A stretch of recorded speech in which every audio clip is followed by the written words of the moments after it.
I remember I was probably sitting upstairs where like the booths are, and I was just doing work. And there was this like really bad, like very pungent smell. January 29th, 2024, the third week of the spring semester, I woke up like any other morning. Heading on my way over to VCU's Temple building for my visual acuteness course, I feel very tired and ready to fall back into bed. I set my foot into the building and bam, it immediately hits me in the face. This very strong and pungent smell is present in every corner of the building. My class finishes an hour later and I'm still met with the smell.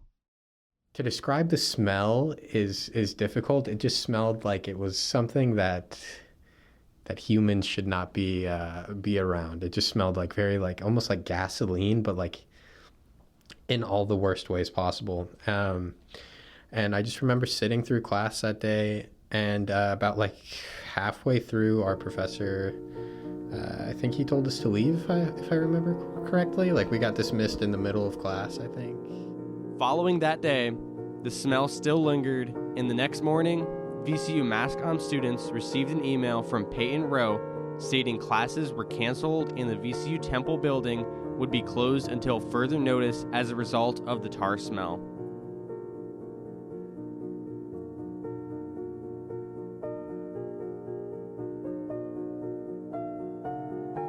My name is Brett Coleman, and on this episode of VCU's Got Issues, I talk with Peyton Rowe to better understand why the VCU Temple building was closed.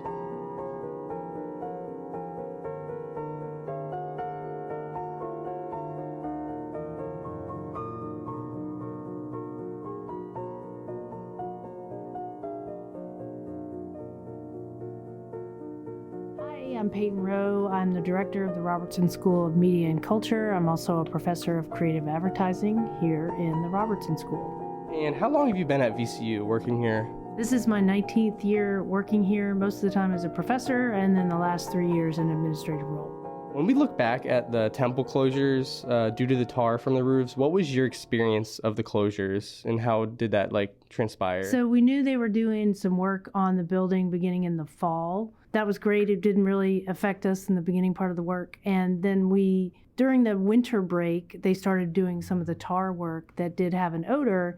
And we were told that the work was to be completed before students returned. So we weren't too worried about it. But when the work got delayed and the odor started becoming pretty pervasive when everybody was around here, that was when we were concerned about whether this was hazardous or not. And it certainly was disruptive to try to work and be in the space for most people. Not everybody, but most people kind of got irritated by it. I definitely got a little headachy for sure. You later put out an email on Wednesday of that week mentioning the building would be closed. What was your thought process when making this decision to close Temple? So we couldn't find out if the material was hazardous or not, or whether the odor or the fumes were hazardous or not. What we did get a hold of did indicate that it could be hazardous. And because that was such a risk that it could be, I didn't have anything definitive. And knowing it was also disruptive, I just decided it was better to be safe than sorry until we figure out what was going on. And we got too many students and staff and faculty for me to have a potentially harmful set of fumes floating around the building. So I didn't want to risk anybody's health.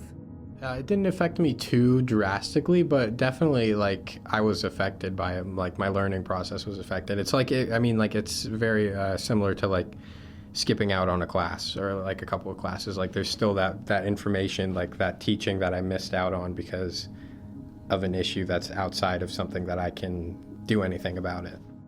So when you look back at the closures and for how it was, I think it was closed for maybe a week. Why should students not be worried about this smell anymore, or maybe future closures of the Temple building? That's a great point. What it did, even though it was very sudden and off-putting at the time, we had to shuffle around some classes. We were able to work with the folk with facilities at the university at a high level to communicate better, so that they could get their job done, because they have a job they need to get done. But we also have the safety of students and faculty and staff in mind. And so it opened up channels of communication that are much better and clearer. So if there was to be work like that getting ready to occur, I would know who to talk to. If some kind of work were to come up in the future, we'd have a very good communication channels with the folks who are doing the work. And when you look back at the closure, do you wish that VCU did more to possibly help students in their third week of the classes that semester? And like, how do you think the closure was handled in general? Like, could there have been more improvements in any ways?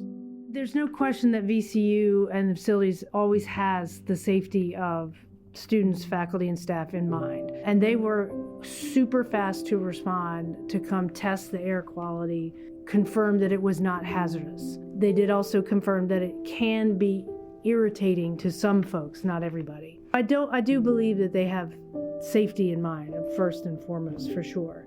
I think it was a not knowing who was communicating to whom about what is what created the biggest problem. Well, that's about all the time I have. Thank you so much for meeting with me. I really appreciate it, Peyton. Yeah, thank you so much, Brad. I appreciate it too.